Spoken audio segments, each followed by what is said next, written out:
Do you struggle with editing whites in your photos? Do they look dull and they always seem to have a green tinge that just doesn't look right? Well, in this video, I'm going to share 2 tips that you need to get beautiful, crisp whites in your photos.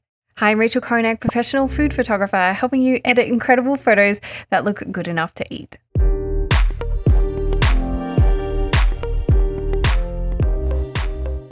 The 2 things that you need to think about when you're editing your whites is the presence of your whites and the color of your whites. So firstly, let's look at presence. So what the presence means is, how do your whites appear? Do they appear dull? Are they bright enough? And where are you viewing that particular photo? What's the background like? The second is our color. So what is the color of your whites? Have you color corrected them so we don't have any temperature or tint issues?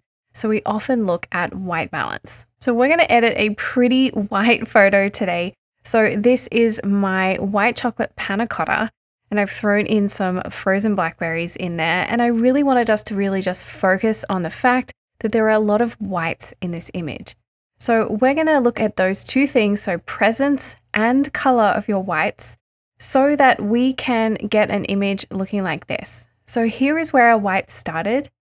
And we're really going to edit them to make sure that we have the right brightness of our whites and they are also color corrected. The first thing that I recommend when you are editing whites and you want to get that beautiful crisp white feeling is you always want to make sure that you're having a look at where you're editing the photo. So in our photo editor here, we have a very dark background. So the black is going to help our whites look brighter. Okay, so I'm going to jump into our unedited photo here. So it is going to look brighter than if we go ahead and added a white background. So suddenly you can see that the black makes it feel a little bit brighter and the white makes it feel duller. So it's important when we're editing our whites to go ahead and change the background color of what you're editing in. It helps as a reference point.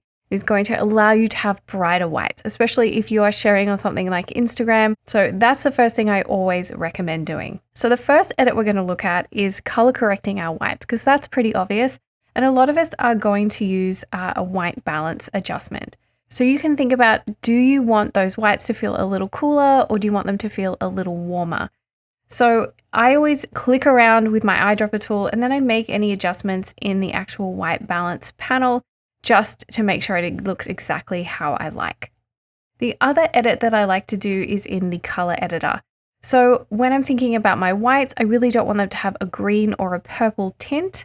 So I go ahead and just desaturate those 2 colors to sort of get rid of any of those that are showing up in the whites.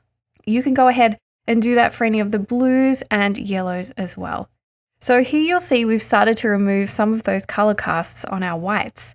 Now we've color corrected those whites and you might feel like there's something missing. So when I teach in my editing classes, I often have students come to me with an image like this and they say there's something wrong with the white balance. And when we look at it, there isn't something wrong with the white balance. There's something that's not quite right about the presence of our whites. So that is our second thing we're going to look at. So if we take a look at our final shot, why don't our whites look as good as the one on the left here? And that's because we need to think about the presence of our whites. So do you want them to be bright white?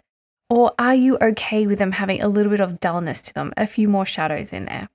So if we want this image to be a little brighter, the thing we need to do is jump into our high dynamic range tools.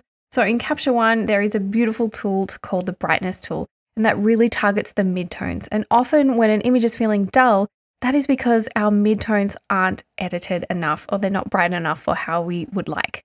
So I'm going to go ahead and just bump up some of the brightness slider here. You might also want to add just a little bit of contrast. If we just have a look at those 2 edits here, you can see that that's really brightened up our whites. So now you can see those were some really quick and simple tips to help your whites go from this to this. So the next time you want to edit really beautiful bright white photos, make sure to think about 2 things: the presence of your whites, so how white you want those whites to appear, and to color correct your whites to make sure that we don't have any color casts that are showing and allowing them to be beautiful, crisp, and white. Are you looking to learn how to edit your images better? And I have a bunch of videos on this channel that you can check out with all of my editing tips. And if you're ready to take your editing to the next level, make sure to check out my Capture One Magic Masterclass, where I unlock the secrets with you to the industry's most powerful editing tool. If you have any questions on today's video or editing whites, make sure to drop me a comment below.